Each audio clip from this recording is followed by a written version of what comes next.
Почнуваме со вестите на почетокот за здравието, кое е нашето најголемо богатство. Кога почнуваме да го губиме, тогаш сваќаме колку значи. Лошата исхрана, слабата физичка активност, стресот, како и дебелината се главни фактори за појава на многу болести, една од нив е и шеќерната болест. Расте бројот на диабетичари во источниот дел на државата. Во Штип на инсулинска терапија се 1400 пациенти, а во целата држава над 4000 граѓани. Од здруженијата алармираат дека се почеста мета на диабетесот се и дечињата. Ангел Иванов од Штип веќе 9 години се бори со диабетесот. Го добил од преголем стрес. Сега е на инсулинска терапија. Вели дека му е подобро, но само кога е дисциплиниран во исхраната. Сепак во изминатите 9 години е принуден секојдневно да си го мери нивото на шеќер во крвта. Па јас стално се проверувам со лентичките. Меѓутоа, ево да ви кажам, тоа лентичките на мене не ми земам од една кутијичка од дистата, некој пати на едом се е различно. Секој пат исто не покажува. Дори апаратчините, имаше едно апаратче многу убаво, наместо ленти само да се менјат, они апарати менјат. Што може само ленти да зимат. Земеш друго апаратче, не е тоа. Покажува некој пат астрономско. До сега во Штип се регистрирани 1400 диабетичари, додека на државно ниво нивниот број достигнува над 4000. Малаксаност, често мокрење, сува уста, нервоза и несоница се првите симптоми кои укажуваат на диабет. За жал се намалува и старосната граница. Самиот степен на образување и степено на култура кај луѓето предизвикува да се јавуваат почесто кај доктор и тука случајно инцидентно се откриват диабето. Фактички како една пропратна појава на друга болест се открива диабето. Во изминатиот период диабетичарите се соочуваа со огромни проблеми. Неквалитетниот инсулин набавен со паралелниот увоз, како и немањето на доволни количини. Диабетичарите во државата ги чини живот, велат од Здруженијето на диабетичари од Штип. И се издоговоривме се она што досегашни проблеми беа, ние добивме цврсти обетувања дека тие работи нема да се повторат. И полека состојбата со набавките на инсулинот се смири, има некои исклучоци. Да. Меѓутоа, тоа е како резултат на досегашните тендери кои од нова година ќе се спроведуваат на сосема друг начин, така да ние во секое време да имаме нашите барања беа да се набавува 10% повише инсулин од тој што го има. Денеска во Штип се одржа трибина на тема едукација и здрава исхрана како превенција од диабетисот во организација на Штипското здружение на диабетичари. Овогодинешната имунизација против сезонскиот грип се спроведе, а државата планира да набави 100.000 вакцини против сезонски грип за едната година. Ке бидат бесплатни за пензионерите со мали и просечни пензии, како и за постарите лица кои немаат приходи. За овој проект би се потрошиле 400.000 евра. Од Министерството за здравство денеска во писмениот одговор велат дека почнале со активности за набавка на вакцини, но не прецизираат дали се 100.000 дози или пак можеби и повеќе. Проценките се прават врз основа на податоци за лица пензионери од Фондот за пензиско осигурување, како и дополнителни податоци за лицата кои не се приматели на пензија, а во исто време, имајќи во предвид дека за прв пат се спроведува ова активност и не може со сигурност да се предпостави одзивот и интересот на населението. Дефинитивната количина на вакцини за грип која ќе се набави следната година ќе ја дефинира Комисијата за заразни болести. Стои во одговорот од Министерството за здравство. Исто така, по препорака на Светската здравствена организација и во 2009 имаше бесплатни вакцини против тогашната закана од свински грип. Од утре во Штип почнува дводневната текстилијада.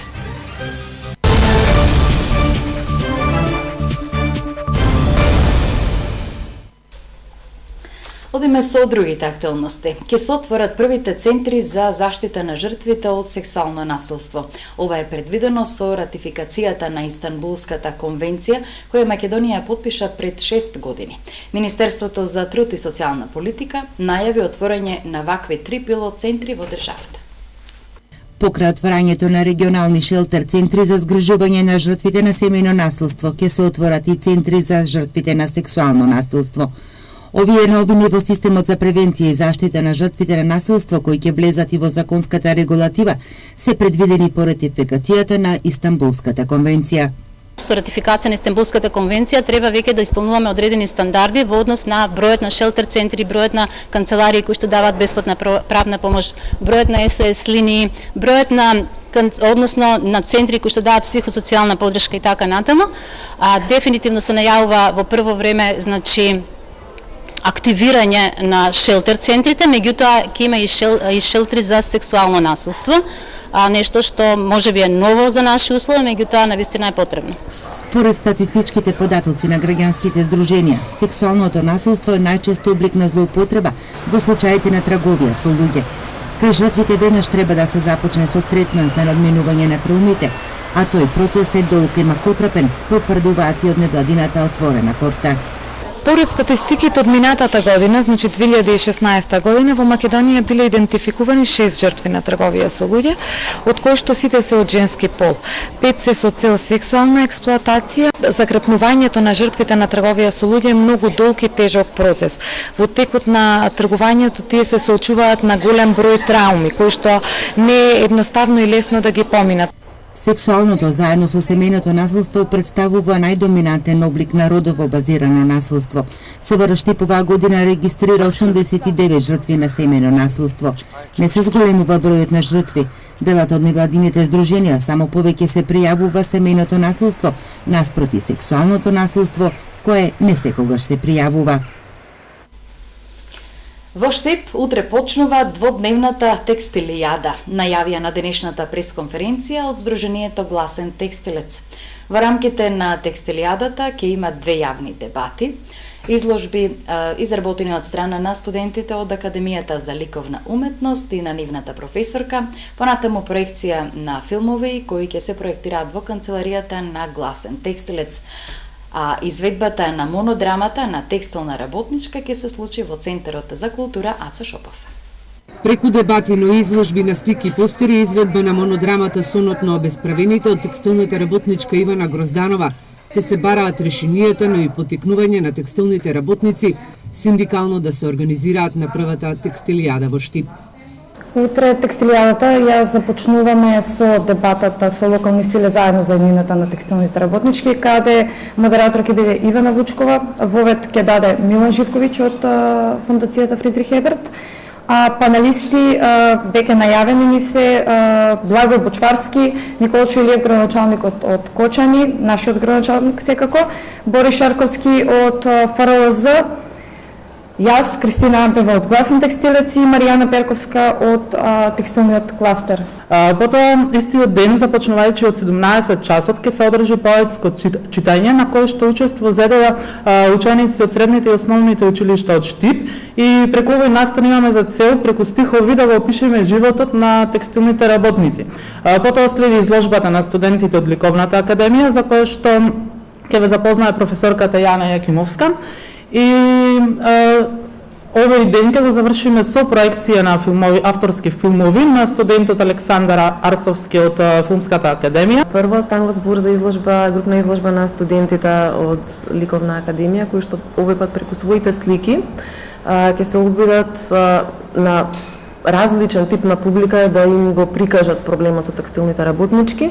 Ампева од Сдруженијето Гласен текстилец забележа дека по пресконференцијата пред 3 дена, кога објавија дека има притисоци и злоупотреби за враќање на дел од минималната плата, во конфекциите престанале притисокот врз текстилните работнички, а во моментов актуелна е исплатата на регресот за годишен одмор или К15.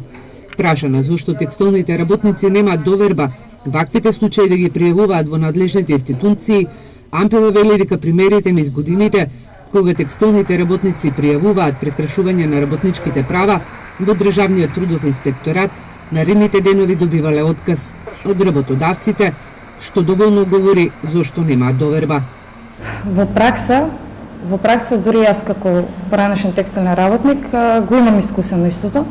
Значи работнички кои пријавувале порано во надлежниот инспекторат се соочувале со отказ. Нивните имиња сепак не биле анонимни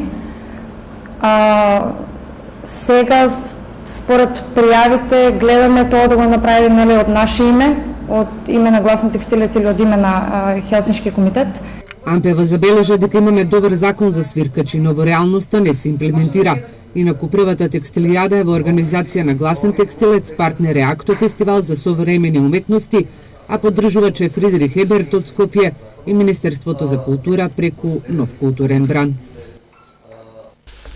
Членовите на Советодавниот одбор на проектот управување со инфраструктурните средства, советодавни услуги за комуналните предпријатија во Југоисточна Европа, се состанаа во Загреб за да ги презентираат постигнатите резултати во првата фаза на реализација и да ги постават постулатите за идните насоки на делување.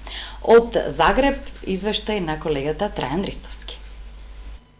Членовите на Советодавниот одбор на проектот управување со инфраструктурните средства, советодавни услуги за комуналните предпријатија во Југоисточна Европа се состанаа во Загреб за да ги презентираат постигнатите резултати во првата фаза на реализација и да ги постават постулатите за идните насоки на делување. Проектот обединува 30 јавни комунални предпријатија од Македонија, Црна Србија и Босна и Херцеговина, кои добиваат техничка поддршка преку два асет менеджмент центри, УЦВИ во Белград и Акваса мрежата за БиХ.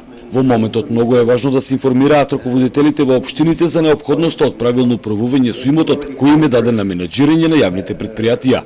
Asset management is not only a technical issue, it is not only a topic which has to be handled by the technical staff in the public utility. It has as well a very clear consequences and benefit for the municipalities. And I would say for the next year and the next period of time, we should work on that, involving municipal decision makers in this project, making them aware, bringing them skills, or understanding why is asset management very important for the municipality. Локалната самоуправа, односно избраните представници, градоначалникот и советите, да можат врз основа на податоци кои доаѓаат од техничко ниво да градат јавни политики за подобрување на услугите кон граѓаните. Проектот всушност има за цел да ја обедини на едно место општинската администрација. Saradnja se ostvaruje putem udruženja vodovoda, asocijacija gradova i opština i potrebno je da te dvije institucije što više načelnika opština dovedu, da sjede zajedno, da čuju međusobno probleme i da vide da se ti problemi mogu riješiti. Ali da se mora raditi kako bi se neki problemi riješili, a da ne samo da pričamo o problemima. Бројот на инволвирани јавни комунални предпријатија од регионот ги надминува очекувањата, а првичните ефекти од имплементацијата резултираат со се повеќе заинтересирани страни за вклучување во втората и третата фаза. Меѓутоа, се уште треба да се работи на промоција. Лично, ево, као и директор водовода Велика Кладуша и као председник Подобра за водоснабдјање и одводњу, ангажирати што веќи број и упознати што веќи број директора водоводни предузеќа да се уклуче. Пред нама стои поново читав низ промотивни активности, поново стављајуći нагласак заправо кои су користи, кои су вриједности овог програма, какве заправо бенефиције предузеća koja se odluče priključiti našem programu mogu ostvariti kroz učešće. Good thing about this project when we see have a look at the further future is that we can make it possible that these services we are offering within the project through the strategic partnership from Heidelcomp and the expert hubs can be also rendered to the public utilities after the project. Крајниот рок за имплементација е 2019 година, а целостната финансиска конструкција тежи 2 милиони евра. Од регионалниот состанок на Советодавниот одбор на проектот за Ирис телевизија од Загреб, Трајан Ристовски.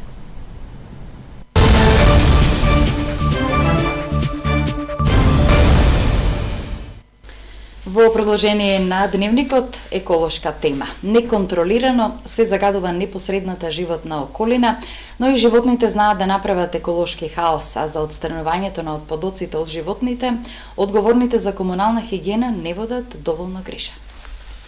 Еколошкиот неред низ градот повторно актуелен. Несовесните граѓани никако да престанат да не фрлаат отпадоци кои каде ќе стигне. Но по се изгледа и животните помагаат хаотичниот амбиент да се надополнува со смет. Тротоарот покрај Отиња во делот кај полицијата деновиве редовно е извалкан со измет од животни. Животните си се животни и нивната физиологија е природна работа, но работата за чистење е задача на комуналните екипи, ама нивниот труд на мегдан го нема. Евидентен е еколошкиот неред, посебно во градското подрачје на Штип. Измет од кучиња, но измет и од други животни. Овој пат се работи за измет од коњи и тоа е измет на тротоарот покрај полициската станица. Граѓаните велат, овој неред стои подолго време, а никој од одговорните не се дрзнува да го расчисти просторот. Ова зборува за нашето секојдневие, но и за нашата култура. Граѓаните со право реагираат, велат дека никој не го чисти отпадот што животните знаат да го остават низ јавните простори. Не че ето тука, па идеш таму колку има, па горе по то. А тука поготово овие, јас сум реагирал за други работи по полицијата. Не ли го чистат? Не го чистат, стои си. Инаку кога сме кај еколошкиот неред, да подсетиме и за тоа дека штипските јавни простори во овој период речиси на секаде се натрупани со смет, а комуналните екипи нередовно го расчистуваат просторот. Со следниот материјал одиме во Виница, а таму од денес е отворена изложбата на дела на 54-та Струмичка ликовна колонија на Центарот за култура Антон Панов. Изложбата ја отворија учениците од школата за гитара, а краток осврат кон истата даде директорот Славко Данев. Оваа ликовна колонија, освен што е најстара, е специфична и по многу други работи, а тоа е пред се што техниките им е оставено слободно да развиваат техники и самите учесници на ликовната колонија, па затоа од 2001 под патронат на нашиот познат мозаичар Газов Ебарем, во склоп на колонијата направени работилница за мозаик, потоа работилница за графика и секако сликарство. Самите уметници, темите не им се ограничени, ќе погледнете и сами имаат мотиви од самата Струмица, имаат абстрактни мотиви, мртви природи, исто така фигурира и работилницата за скулптура, но меѓутоа заради просторовата и заради тоа што е малку повредна, не можевме да ја сместиме овде, се надеваме некој од наредните години ќе дојде во доменот на скулптурата. Инаку оваа ликовна колонија има над 3000 дела во својот фундус, од она што творили од 63 година до сега. Се наоѓаат ликовни дела од многу познати светски автори, исто така и од нашите основоположници на македонското сликарство, Никола Мартиновски, Вањел Поджуман, Пандилов, Петар Мазев, Димитар Кондовски и така натаму. И важи се една од највредните ликовни колонии по она што го има во својот фундус, во својата колекција.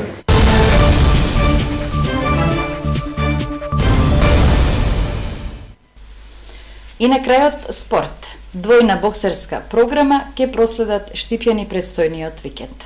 В сабота под шаторот во Ваго предпладне ќе се одржи последното коло од екипното првенство на Македонија, а во вечерниот термин ќе има регионален бокс.